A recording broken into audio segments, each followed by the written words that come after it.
I want to talk to you about some different and well-known accents in the United States. And as I present these accents, I'm really going to be demonstrating the stereotypical accent. It's going to be very thick. And that's just so you can easily hear the difference between a standard American accent and a regional accent. I am actually an English teacher and I teach a lot about the American accent, but I've had many learners ask me about specific accents, so I thought this would be a good opportunity to talk a little bit about some of the accents you may hear if you are visiting the United States or even living in the United States. And if you enjoy learning about the American accent, please subscribe, turn on notifications so that I can become your teacher. My name is Wes, and that's what Interactive English is all about, just trying to help you reach your fluency goals. And I also have a speaking course available, which I'll tell you a little bit about at the end of the lesson. If you are an English learner who would like to practice and improve your speaking fluency, I would highly recommend checking that out, but I'll talk to you about that in just a little bit. Let's just go ahead and begin with the first accent that I want to talk to you about, which is the New York accent, or as some people might say in New York, New York. So the first thing that I want to tell you about this accent is that it's common people may drop the R's in some words, especially when the R comes at the end of a word. So just listen to the difference between a standard American accent and then a New York accent dropping the R. Before, before. Here, here. Water, water. So I'm dropping the R at the end of those words, and you will also drop the R when it doesn't really come at the end, but maybe the middle of a single syllable word, like the word park. People might say park. And even the word New York, as you heard me pronounce it already, New York. Something else I want to tell you about the New York accent is that when you have the AL letter combination, it may sound like aw. And this is very slight with some words. So if I say the word talk, in the New York accent, talk. And it just gets stressed a little bit. And it may be easier to listen for if I were to give you a question. So instead of saying, what are you talking about? With the accent, what are you talking about? What are you talking about? Something else I would say is that when it comes to accents in general, I think reductions of all kinds are very common. So in this sentence, I'm reducing you to ya. I'm using the schwa sound, that sound, so that it's not stressed and it would just sound like ya, which is pretty common in spoken English when you comes in the middle of a sentence or the middle of a clause. So it would sound like, what are you talking about? What are you talking about? This AL combination is also true in words like call. So with this one, you can really tell the difference between where your tongue is at in your mouth. Because generally, when you say call, the tongue is going to come up to the top part of your mouth at the end of the word because it's a dark L, and you'd hear that ul sound at the end, call. But with the New York accent, it would sound like caw, and your tongue is actually laying flat at the bottom of your mouth. So again, to give you an example with a sentence, I'll call you later, I'll call you later. Once again, I'm reducing you to ya, and then I'm dropping that R in later. I'll call you later. I'll call you later. Let's move a little further to the north and we'll talk about the Boston accent. This is another well-known accent that you may hear in, well, movies, TV shows, like the movie, The Departed. Great movie. One kid with your old man, one kid with your mother. You're upper middle class during the weeks, then you're dropping your eyes and you're hanging in the big bad Southie projects. And the Boston accent actually shares some similarities with the New York accent. You're also going to drop the R in many words, like the word car. I think this is a word that's often used when talking about the Boston accent, and it's going to sound like car. So what kind of car you drive? Did you find your car keys? And if somebody were to say the phrase car keys, and you are an English learner, yeah, it can be difficult to catch that the R is getting dropped and somebody is talking about their car keys. Did you find your car keys? With the Boston accent, that AL, people may also pronounce it more like an aw. But I think with the Boston accent, often there's going to be an upward inflection at the end of sentences. So if I were to say, yeah, I was talking with my friends, we were talking about Star Wars. And I tried to end those sentences with that upward inflection. I like that phrase, Star Wars, dropping the R's in both of those words. Something else with the Boston accent is the OR combination may also sound like aw. And this is true even if you're talking about the conjunction or, like chicken or beef. Chicken or beef. Coke or Pepsi.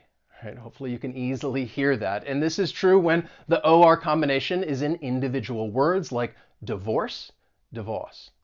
Force, force. May the force be with you. All right, we're talking about Star Wars. So I'm just imagining Luke Skywalker with a thick Boston accent. May the force be with you. You know, me and the other Jedis, we're going to go down to the Pocky and grab some beers. All right, that's more dialect. The Pocky is it's short for package store, which is just a liquor store where people would buy alcohol. The Pocky. So let's go in a different direction and head down south. And I want to talk to you about the Southern drawl. One of the main characteristics of the Southern drawl is that it's going to sound a little slower, and that's because people might drag out those vowel sounds. And previously, I did another lesson talking about the Southern drawl. I'll leave that up here in case you're interested. But one reason why those vowel sounds are going to get dragged out is because people will take short vowel sounds and turn them into a diphthong in which you are combining two vowel sounds. And the vowel sounds that people will combine are short vowel sounds with an off-glide schwa sound, which is that So you have the verb have, and it might sound like have. So it sounds a little longer. You can kind of hear that schwa, that sound on it. Have, have. Y'all have a pen? I need to write something down. So hopefully you can hear that schwa sound, have. But I also said have a pen. And that's another characteristic of the Southern drawl is the mixing of vowel sounds, especially the and the I. So instead of saying pen, it may sound like pin. Y'all have a pen. I need somebody to get me a pen. Okay, so even get might sound like get. But while we're in the South, I also want to talk to you about the Southern twang. It's a little different than that Southern drawl. So with the Southern twang, I might think of places more like the Florida Panhandle or Louisiana.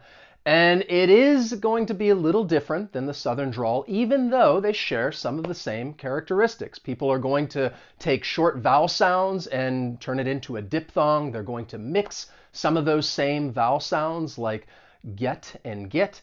But I would say that the Southern drawl, it's going to sound slower, it's more rounded, and like it's coming from the back of your throat. Whereas the twang, it's going to sound more at a normal speed, perhaps a bit sharper, and really come through the nose. It's going to sound more nasally.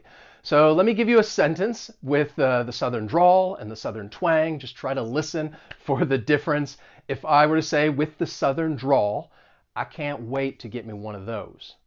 And then with the twang, I can't wait to get me one of those. Okay, I was trying to say it more through my nose. Please, if you're from the South, please feel free to give me some notes down in the comments below. But just trying to make a slight distinction between the Southern drawl and the Southern twang.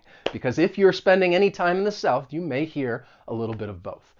And now let's go to the upper Midwest, because I want to talk to you about Minnesota. Okay, and even when I say the name of the state, you should notice that long O sound, Minnesota. And this is something that's distinct about the accent. If I were just to say it with a standard American accent, Minnesota, but with the Minnesotan accent, Minnesota. And you really have this pure O sound in many words. So instead of boat, boat, soap, soap. And it sounds a little like you're just stressing that O a little bit, but you really have that pure O sound. Another thing about this accent, if somebody were to have a very thick Minnesota accent, they may pronounce words that have AG as like egg. So words like flag may sound like fleg, or bag, beg. Instead of saying put the soda in the bag, you might hear, put the soda in the bag. All right, now let's go all the way out west to California. And I want to talk to you about, well, this is more of a stereotypical Californian Valley accent. Again, something you might hear in movies or TV shows. And when it comes to this accent, I actually think it's more about, well, the way people are stress timing the language. And what I would say is that people end up overstressing words that might have a slight stress and then de-stressing other words that generally get reduced. So let me give you an example. Just listen to the way I'm talking when I say the following. Today we're gonna go to the mall and I'm gonna go shopping with my friends, and it's gonna be hella cool because everybody's gonna be talking like me. Okay, so I was really trying to overstress some of those words and then de-emphasize the words that are commonly reduced, which is why you would really hear certain words and then everything else just gets run together and it sounds really fast. Something else about this accent, which is more dialect, would be the use of fillers such as the word like. I was like, and he was like, and she was like. I used to live in California in the Bay Area, and in the morning I would ride the bus to work, and there would be high school students who would also take the same bus going to school in the morning. And I would hear some of their conversations, and it was difficult for me to follow. Every other word was the word like. And I told him that I couldn't come over and help him with his homework, and he was like, why? You promised me that you'd help me with this. It's a very important project. And after listening to this, I was thinking, what are you guys talking about? Now, to follow up on that, this is, I think, a stereotypical accent that you might find among younger generations. Perhaps kids in high school might talk more like this. But again, this is the stereotypical Valley accent. Hopefully you have a better understanding of these accents. I know that I went through them rather quickly, but I just wanted to give you a sense of what they sound like and why. And now I want to tell you about my speaking course, because if you would like to practice and improve your speaking skills, you can check out my course. Click on the link down below, and when you do, you will find a special discount just for you. The course is all about helping you speak confidently, speak clearly, and speak naturally. Each week there is a different speaking topic. You will learn new vocabulary related to each topic. We do engaging speaking activities. We start out each lesson with something related to pronunciation or connected speech. There are also pronunciation video lessons included in the course, and I'll teach you some of the language nuances, like when to use certain words and phrases. So if you'd like to sign up or learn more about the course, just click on that link down below in the description, and I just hope to speak to you soon. So yeah, y'all have a great day. May the force be with you. Okay, I'm gonna stop doing these accents now. I will see you next time. So long.